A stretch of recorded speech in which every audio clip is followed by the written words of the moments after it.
Even though I was considered a mind mapping expert for a very long time, I always felt a little bit guilty for mind mapping in my own way.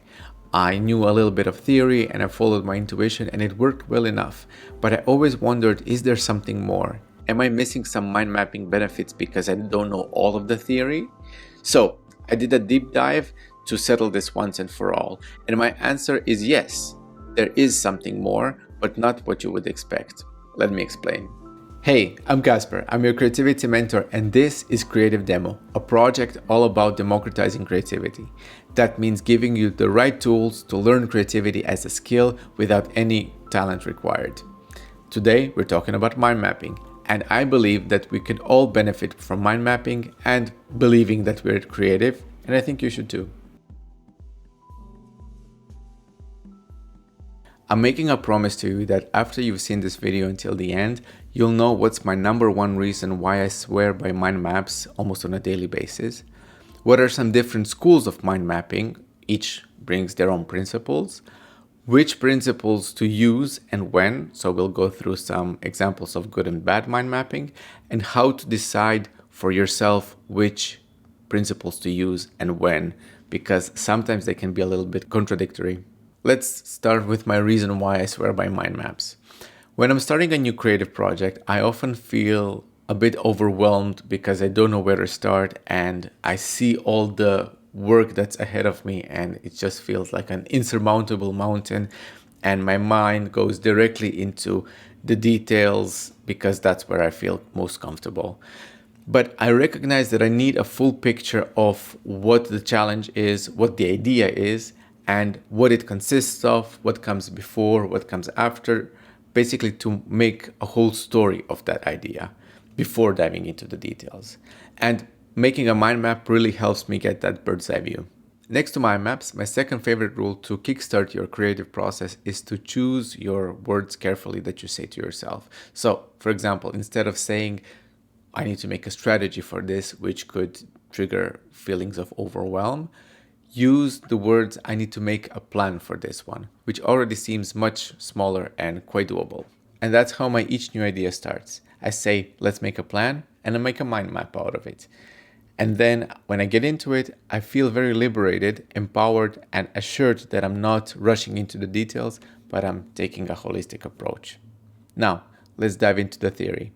Let's learn mind mapping once and for all. So there are multiple ways you can do mind mapping. I divided them into mind mapping schools, and our goal is to cover all of them so you can take what's best for you from each of them. If you want to try out this for yourself, go as we go along, grab a piece of paper now, or better yet, I've made a printable workbook that guides you through how you can try out each principle for yourself. I'll tell you more at the end of the video. Let's start with the first school of mind mapping.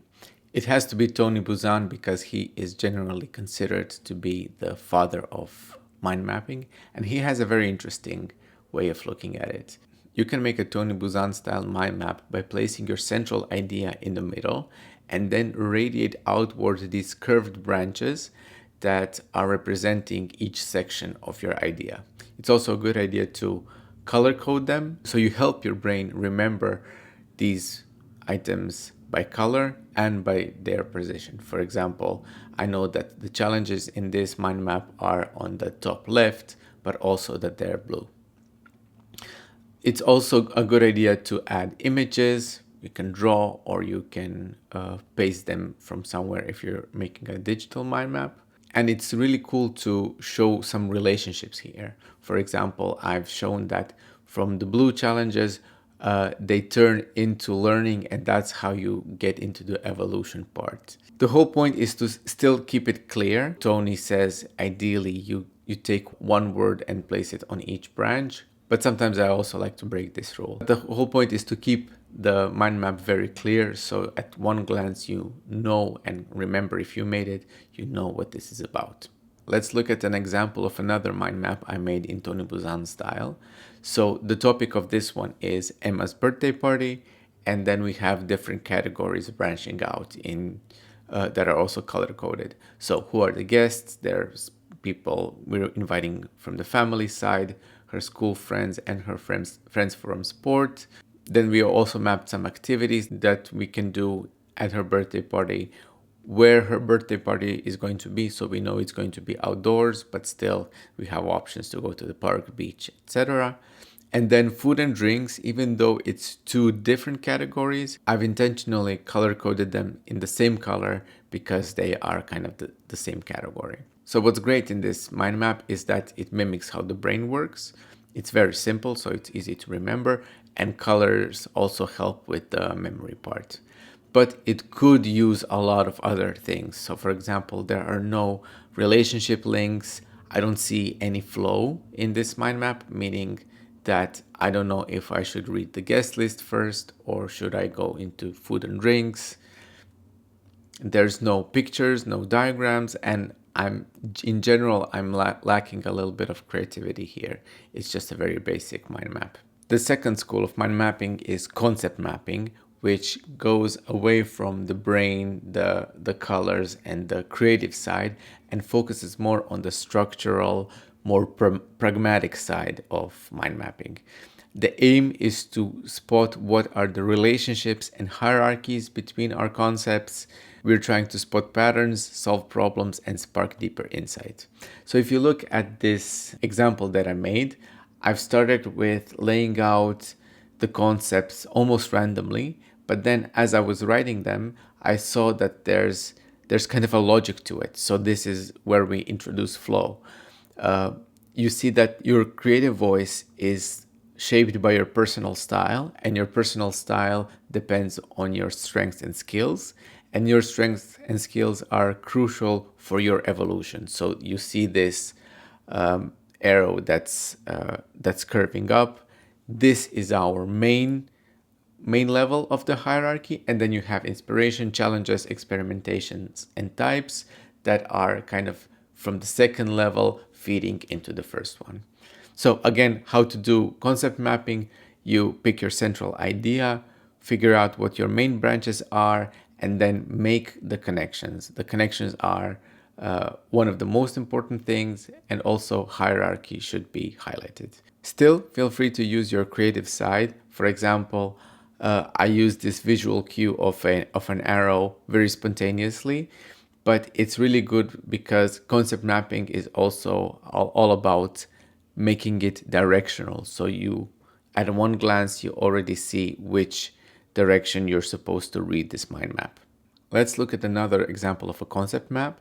So the main idea is very clearly visible: healthy lifestyle, and then it branches out into three subtopics: nutrition, exercise, and mental well-being. Each subtopic has its own items underneath. What I'm noticing here is that there are connections across categories. So for example, cardio and hydration are connected because you need to drink a lot of water when you're doing cardio. What's great at this concept map is there's a very, very clear structure, very clear hierarchy, and the relationships are linked with a different color. But it could definitely use much, much more color than that. It could use a lot more fun because this is very boring and there are no pictures. And also, unlike the previous mind map, in this one, we don't see any flow. So it's a typical hierarchical diagram. Mind mapping school 3 is all about multimedia. So the more images, drawings, icons, even memes, videos, if you're making a mind map in a PDF format, the more media you put in, the more parts of your brain you engage, and you also make it much more interesting for yourself, and then your brain learns and remembers better. If you're using a digital mind mapping tool, then it's easy to incorporate emojis, pictures from the internet, or draw something yourself. If you're using pen and paper, don't let that stop you. You can still use stickers, clip things out of a magazine or a newspaper, or even sketch something yourself. Go for it. The multimedia is all about fun. So how can you do it? Add images, draw, paste, and with multimedia, it's really important to engage your sense of symbolism. Try to make unexpected symbols or connections. Try to be a little bit cheeky or fun. I think you're gonna love mind mapping school number 4. That's our last one. It's called Flow, and it It's all about letting go of any expectations and just trusting your instincts using your own logic. So don't overthink anything, just follow your intuition and engage your senses. The goal is to capture ideas as they come and don't burden yourself with structure, where to put it in the mind map, which color should you use, should you sharpen your pencils, do whatever keeps you going. The whole idea is to vomit as many ideas as you can and then you refine later. Let's look at case study number 3, where I incorporated flow and multimedia into one mind map. So you see that this one is very chaotic. I was just writing things down where I would love to go on a vacation. I limited myself only to emojis and memes, but I try to use a lot of colors, try to make sense with some of these colors, but they're not very connected to each other. You can't derive any hidden meaning behind it. So what's great here, it's bursting with creativity. There's a lot of pictures, there's color, and it screams fun. But of course, it could use a lot more structure, meaning. Apart from my dream vacation, what is this mind mapping even about? And again, we don't see any flow. So I can see a pattern here. In case study number 4, I did my best to incorporate most principles from all 4 schools and finally some flow. So this mind map is all about how to launch a new product. So there's new product and there's a rocket that's symbolizing a launch. And then you see 4 main sections, but they also contain some arrows within them. So naturally you would read this first market research that leads to product development, and then from there comes marketing and a launch plan. So that's the flow of the mind map is roughly from left to right and up to down. There's a lot of pictures. Tony Buzan would be happy with the squiggly lines and with different colors. The structure is still very clear. You have first new product launch, then market research, and then within that trends, competitors, and audience. In terms of pictures, I limited myself to my own drawings and memes. But more or less, this is as much as I could fit in a mind map without making it overwhelmingly busy. What could it use more of?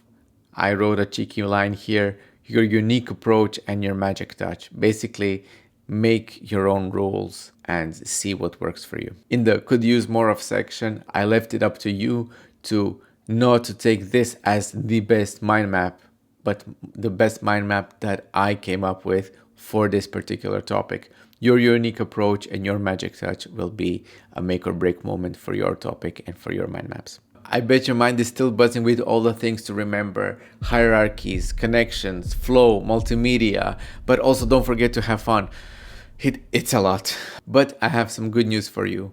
My biggest unlock with mind maps was when I mastered all 4 schools or directions of mind maps. I realized that some of the principles are quite contradictory and it's literally impossible to stick to all of them. So I finally relaxed and I gave myself permission to do mind mapping my way, kind of going back to the start. And that's what I want for you too. I've shown you all these mind mapping schools and principles, like showing you a buffet of all the things that are possible. And now you have a full overview, so you can rest assured, like me, that you are not missing anything. But now it's your turn to pick your own mind mapping rules that suit your own style and that suit your current need, because you might need different principles in different situations. So it's still good to know all of them, but you are allowed to make your favorites. Choosing your own mind mapping principles and giving them a forever home in your creativity toolkit is almost as fun as mind mapping itself. That's why I made a companion workbook to this video, which takes you through the whole process, explaining each step. It gives you prompts and space to have fun and experiment with your own mind maps. And in the end, once you've learned it all firsthand, you do a test. And based on that test, it gives you suggestions on which mind mapping rules might be compatible with your creativity style. You can print out a workbook and go to town with it arts and crafts style with coloring pencils, markers, and stickers, or you can keep it digital, use it in Canva or on your tablet, for example, and use it without printing. Both options work great. You can find it proudly linked in the description because this is Creative Demo's first ever product. I don't have a website yet, so I'm distributing it through my Etsy shop with a heavy 75% off for just €4.50. My goal is not to earn lots of money with it. I would rather get it into as many hands as possible to hear your feedback. How it worked for you, what advice would you give me, or maybe there was something that didn't make sense to you at all. Please let me know. It's also a great way to support Creative Demo as a project because I intend to reinvest all the proceeds from this one into more resources for Creative Weirdos, like more videos, more workbooks, a website, and a whole community. Thank you for staying curious with me. I appreciate you. And if you want to learn more creativity skills, subscribe.